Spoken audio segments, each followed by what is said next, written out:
Dari ayat 1 sampai 18 Allah menyebutkan nikmat-nikmat. Nikmat yang pertama yang Allah sebutkan, ata amrullahi fala tasta'jilu. Subhanahu wa ta'ala amma yusyrikun. Yunazzilul malaikata birruhi min amrihi ala man yasha'u min ibadihi an anziru annahu la ilaha illa ana fattaqun. Nikmat yang pertama Allah sebutkan, Allah katakan, Allah turunkan kepada malaikat wahyu melalui malaikat kepada hamba-hamba yang Allah kehendaki, yaitu wahyu yang Allah turunkan kepada para rasul. Ini nikmat, an anziru, agar para rasul tersebut memberi peringatan, janganlah kalian menyembah kecuali hanya kepada Allah. Tidak ada yang berhak disembah kecuali aku, kata Allah Subhanahu wa taala. Ternyata nikmat pertama yang Allah sebutkan dari rentetan nikmat adalah nikmat tauhid. Ini terkadang tidak kita sadari, ini nikmat batin yang luar biasa. Lihatlah, kita lihat sekeliling manusia, betapa banyak miliaran manusia masih menyembah manusia, masih menyembah nabi. Miliaran manusia masih menyembah berhala. Miliaran manusia masih menyembah sapi. Betapa banyak orang yang masih melakukan kesyirikan, masih banyak percaya kepada dukun, masih banyak kasih sajian kepada ruh-ruh dan jin-jin. Sementara Allah katakan, an anziru annahu la ilaha illa ana fattaqun, berilah peringatan kepada manusia bahwasanya tidak.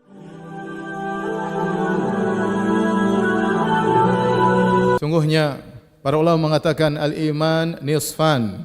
Sungguhnya iman itu terdiri atas dua perkara, yaitu asyukur was sabar, bersyukur kepada Allah atas nikmat yang Allah berikan dan bersabar atas ujian dan musibah yang Allah berikan. Tatkala terkumpul pada seorang sabar dan syukur, makalah telah sempurna imannya. Oleh karena dalam banyak ayat Allah menggabungkan dua sifat ini. Contohnya firman Allah Subhanahu wa taala, inna fi dzalika laayatin likulli sabbarin syakur. Sungguh yang pada demikian itu ada tanda-tanda kebesaran Allah bagi setiap hamba yang sabbarin syakur, yang selalu bersabar dan selalu bersyukur kepada Allah Subhanahu wa taala. Pada kesempatan kali ini kita akan berbicara tentang syukur. Di antara hal yang membantu kita untuk pandai bersyukur kepada Allah Subhanahu wa taala, yaitu merenungkan bahwasanya nikmat Allah kepada kita sangatlah banyak. Kata Allah Subhanahu wa taala, "Wa ma bikum min ni'matin faminallah." Kenikmatan apa saja yang kau rasakan, semuanya dari Allah Subhanahu wa taala. Nikmat kesehatan, nikmat keluarga, nikmat memiliki rumah, nikmat keamanan, nikmat ketentraman. Semua nikmat, nikmat jabatan, nikmat apapun yang kita rasakan, semuanya dari Allah Subhanahu wa taala. Terlebih lagi Allah Subhanahu wa taala berfirman dalam dua ayat, wa in ta'uddu ni'matallahi la tuhsuha. Jika kalian menghitung-hitung nikmat Allah Subhanahu wa taala, kalian tidak akan mampu menghitungnya. Ma'asyiral muslimin, jikalau seorang duduk kemudian dia berjam-jam bahkan berhari-hari mencoba untuk menghitung nikmat-nikmat Allah yang Allah berikan kepadanya, kata Allah, la tuhsuha, kalian tidak akan mampu untuk menghitungnya. Kenapa? Karena nikmat Allah terlalu banyak yang Allah berikan kepada kita. Di antara bentuk-bentuk nikmat Allah Subhanahu wa taala adalah nikmat yang zahir dan nikmat yang batin. Kata Allah Subhanahu wa taala, wa asbagha alaikum ni'amahu zahiratan wa batinah. Dan Allah berikan, menyempurnakan nikmat kepada kalian, nikmat yang zahir, nikmat yang batin. Nikmat yang zahir yang sering kita lihat, yang mungkin kita lihat secara langsung, kita rasakan secara langsung, seperti kesehatan, kita memiliki rumah, kita memiliki istri, kita memiliki anak-anak, ya, kita bernegara, hidup dengan ketentraman, hidup dengan kenyamanan. Ini nikmat yang zahir. Kita bisa belajar, bisa sekolah, bisa melihat anak-anak bermain dengan ceria. Ini kenikmatan zahir. Di sana juga ada nikmat batin. Bahkan sangat mulia nikmat tersebut. Bahkan lebih daripada nikmat zahir yang kita rasakan. Seperti nikmat iman, nikmat tauhid kepada Allah Subhanahu wa taala. Karenanya tatkala Allah Subhanahu wa taala menyebutkan surat An-Nahl, yaitu surat yang ke-16, sebagian ulama menamakan surat ini dengan surat An-Ni'am, dengan surat nikmat-nikmat Allah Subhanahu wa taala. Kenapa? Karena pada surat ini Allah buka dengan menyebut nikmat-nikmat Allah. Ayat pertama sampai ayat ke-18, ketika sampai ayat ke-18 Allah berkata, wa in ta'uddu ni'matallahi la tuhsuha. Jika kalian menghitung-hitung nikmat Allah, kalian tidak mampu untuk menghitungnya. Dari ayat 1 sampai 18 Allah menyebutkan nikmat-nikmat. Nikmat yang pertama yang Allah sebutkan, ata amrullahi fala tasta'jilu. subhanahu wa ta'ala amma yusyrikun. Yunazzilul malaikata birruhi min amrihi ala man yasha'u min ibadihi an anziru annahu la ilaha illa ana fattaqun. Nikmat yang pertama Allah sebutkan, Allah katakan, Allah turunkan kepada malaikat wahyu melalui malaikat kepada hamba-hamba yang Allah kehendaki, yaitu wahyu yang Allah turunkan kepada para rasul. Ini nikmat, an anziru, agar para rasul tersebut memberi peringatan. Janganlah kalian menyembah kecuali hanya kepada Allah. Tidak ada yang berhak disembah kecuali aku, kata Allah Subhanahu wa taala. Ternyata nikmat pertama yang Allah sebutkan dari rentetan nikmat adalah nikmat tauhid. Ini terkadang tidak kita sadari, ini nikmat batin yang luar biasa. Lihatlah, kita lihat sekeliling manusia, betapa banyak miliaran manusia masih menyembah manusia, masih menyembah nabi. Miliaran manusia masih menyembah berhala. Miliaran manusia masih menyembah sapi. Betapa banyak orang yang masih melakukan kesyirikan, masih banyak percaya kepada dukun, masih banyak kasih sajen kepada ruh-ruh dan jin-jin. Sementara Allah katakan, an anziru annahu la ilaha illa ana fattaqun, berilah peringatan kepada manusia bahwasanya tidak ada yang berhak disembah kecuali hanya aku, Allah Subhanahu wa taala, maka bertakwalah kepadaku. Nikmat iman, nikmat tauhid yang menyelamatkan seorang kelak di akhirat dari azab neraka jahanam yang kekal abadi menuju kenikmatan surga yang abadi pula. Nikmat ketentraman, nikmat kebahagiaan. Betapa banyak nikmat batin yang kita rasakan meskipun kita tidak memiliki harta yang banyak, meskipun kita tidak memiliki kemewahan, terkadang kita tidak memiliki jabatan, tetapi dengan ketakwaan dan keimanan Allah berikan kebahagiaan kepada orang yang beriman. Nikmat batin. Man amila salihan min dzakarin aw untha wa huwa mu'min falanuhyiyannahu hayatan thayyibah. Barang siapa yang beramal saleh, laki-laki ataupun perempuan, dan dia dalam kondisi beriman, maka kami akan anugerahkan kepadanya kehidupan yang penuh dengan kebahagiaan. Ini di antara bentuk nikmat, nikmat zahir, nikmat batin. Ada nikmat yang kita ingat-ingat tatkala Allah berikan kita nikmat. Nikmat-nikmat yang luar biasa, terkadang kita sujud syukur karena nikmat tersebut. Kita lulus, kita naik pangkat, naik jabatan, naik gaji, ya, kita menikah, alhamdulillah, kita sujud syukur kepada Allah Subhanahu wa taala. Kita meraih gelar, nikmat-nikmat yang selalu kita ingat-ingat. Nikmat tatkala kita sakit parah, tahu-tahu disembuhkan oleh Allah Subhanahu wa taala. Ini nikmat yang selalu kita ingat-ingat. Dan ada jenis nikmat yang lain, nikmat yang sering kita lupakan. Saking terusnya nikmat terus bergulir pada kita sehingga seakan-akan suatu perkara yang biasa dan kita lupakan. Di antara nikmat-nikmat tersebut, contoh kata Allah, wa fi anfusikum afala tubsirun. Dan pada diri kalian tidakkah kalian melihat? Lihatlah anggota tubuh kita ini. Bagaimana sistem pernapasan, setiap detik, setiap saat kita bernafas. Bukankah ini nikmat? Allah sediakan udara, oksigen untuk kita hirup. Allah detakkan jantung kita sehingga kita masih bisa menghirup udara. Kalau Allah berkehendak, Allah hilangkan oksigen tersebut. Kalau Allah berkehendak, Allah hentikan jantung kita, maka selesailah kita.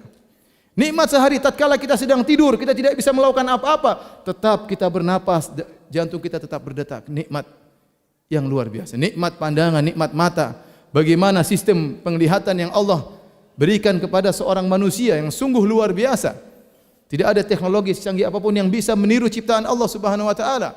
Hadza khalqullah fa aruni madza khalaqal ladzina min duni. Inilah ciptaan Allah Subhanahu wa taala. Tunjukkan kepadaku mana ciptaan-ciptaan, makhluk-makhluk ciptaan selain Allah Subhanahu wa taala. Enggak ada. Nikmat yang sehari-hari kita rasakan, sampai seringnya kita rasakan seakan-akan ini suatu hal yang harus bagi Allah Subhanahu wa taala. Sehingga kita terkadang melupakan nikmat tersebut. Padahal nikmat yang sangat luar biasa. Di antara bentuk-bentuk nikmat yang Allah berikan kepada kita, nikmat yang kita minta dan nikmat yang tidak kita minta. Banyak nikmat yang kita minta kepada Allah. Kita berdoa pada Allah Subhanahu wa taala dalam sujud kita. Setelah salat kita mengadakan tangan minta kepada Allah Subhanahu wa taala.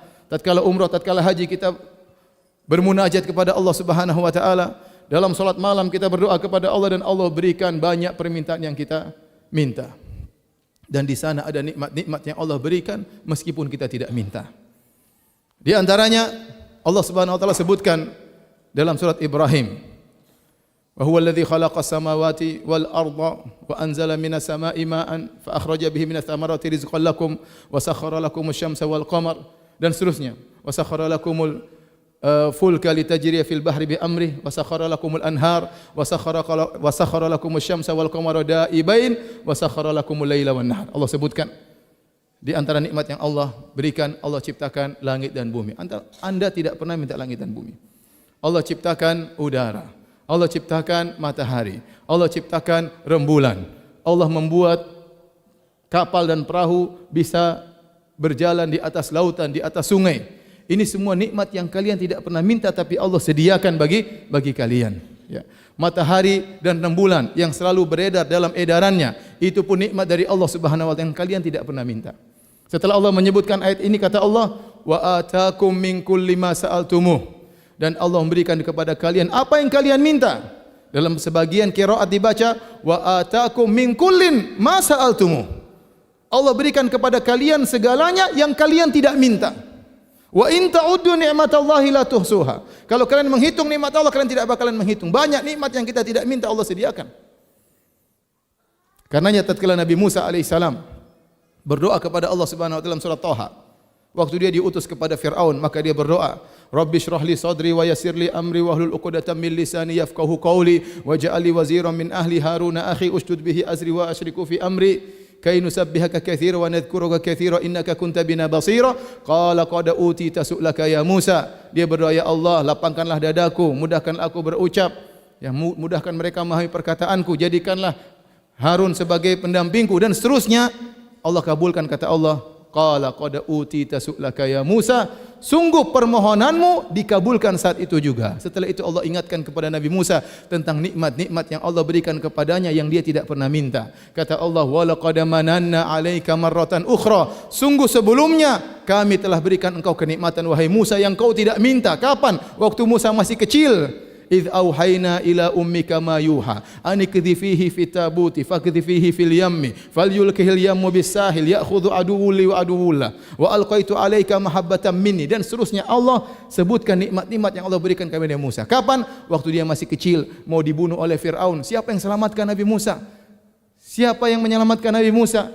Siapa yang mewahyukan kepada ibunya agar meletakkan Nabi Musa dalam suatu tempat, dilepaskan di sungai Nil? Semuanya Allah nikmat. Yang Nabi Musa masih kecil belum bisa minta apa-apa, Allah sudah berikan nikmat kepada Nabi Musa alaihissalam. Dan kita pun demikian. Betapa banyak nikmat yang tidak kita minta, Allah berikan lebih daripada yang kita harapkan. Betapa banyak kenikmatan yang kita tidak tahu itu adalah nikmat yang terbaik, ternyata Allah berikan kepada kita. Dan di antara yang terakhir, di antara sekian banyak bentuk nikmat yang Allah berikan kepada kita, nikmat yang Allah datangkan dalam bentuk musibah. Kita menyangka itu musibah, ternyata itu di balik musibah tersebut ada hikmah, ada nikmat yang luar biasa yang Allah berikan kepada kita. Wa asa an takrahu syai'an wa huwa khairul lakum. Bisa jadi kalian membenci sesuatu dan ternyata itu lebih baik bagi kalian. Betapa banyak orang terkena musibah, ternyata di balik musibah tersebut Allah berikan nikmat yang luar biasa. Contohnya Nabi Yusuf alaihissalam terkena musibah, dilemparkan oleh saudaranya dalam sumur, kemudian dijual sebagai budak, kemudian dituduh berzina dengan seorang wanita, kemudian dipenjara. Ujungnya apa? Jadi menteri keuangan di negeri Mesir. Musibah tambah musibah, tambah musibah, tambah musibah sama dengan kenikmatan. Oleh karenanya, ma'asyiral muslimin yang rahmati Allah Subhanahu wa taala, hendaknya kita merenungkan nikmat-nikmat Allah agar kita bisa bersyukur dengan baik kepada Allah Subhanahu wa taala. Nikmat-nikmat yang kita rasakan mengharuskan kita bersyukur kepada Allah Subhanahu wa taala. Namun bagaimanapun kita bisa berusaha untuk bersyukur, kita tidak bakalan mampu untuk mensyukuri setiap nikmat yang Allah berikan kepada kita. Kenapa? Karena nikmat yang kita rasakan tidak mampu kita mengumpulkannya. Disuruh menghitung kita tidak bakalan mampu. Nikmat nafas saja kalau kita menghitung tidak bakalan mampu. Nikmat detak jantung tidak bakalan mampu untuk kita menghitungnya. Belum nikmat-nikmat yang lainnya. Nikmat melihat pandangan, berapa banyak yang sudah kita lihat. Nikmat pendengaran sudah berapa banyak yang kita dengar. Nikmat berbicara sudah berapa banyak yang kita ucapkan. Nikmat tulisan sudah berapa banyak yang kita tuliskan. Kita disuruh mensyukuri itu semua, kita tidak bakalan mampu. Makanya Allah Subhanahu wa taala berfirman, "Wa in ta'uddu ni'matallahi la tuhsuha, innal insana ladzalumun kafar." Kalau kalian menghitung-hitung nikmat Allah, kalian tidak mampu, dan sungguhnya manusia sering berbuat zalim, sering ingkar kepada nikmat Allah Subhanahu wa taala. Tetapi kita tetap berusaha semaksimal mungkin. Nabi sallallahu alaihi wasallam salat sampai kaki beliau bengkak. Waktu ditanya oleh Aisyah radhiyallahu taala anha, "Ya Rasulullah, kenapa Anda salat sampai demikian?" Kata Rasulullah sallallahu alaihi wasallam, "Afala akunu abdan syakura?" Kenapa aku tidak menjadi hamba yang pandai bersyukur kepada Allah Subhanahu wa taala? Kita tidak mampu seperti Nabi. Tetapi Allah berfirman, la yukallifullahu nafsan illa usaha. Allah tidak membebani luar kemampuan kita. Lakukanlah yang wajib-wajib yang Allah perintahkan. Sebagai bentuk kecil rasa syukur kita kepada Allah Subhanahu wa taala, dan Allah Maha Pengampun. Kata Allah Subhanahu wa taala dalam ayat yang lain, wa in ta'uddu nikmatallahi la tuhsuha innallaha laghafurur rahim. Kalau kalian menghitung-hitung nikmat Allah, kalian tidak bakalan mampu, tetapi Allah Subhanahu wa taala Maha Pengampun, Maha Penyayang.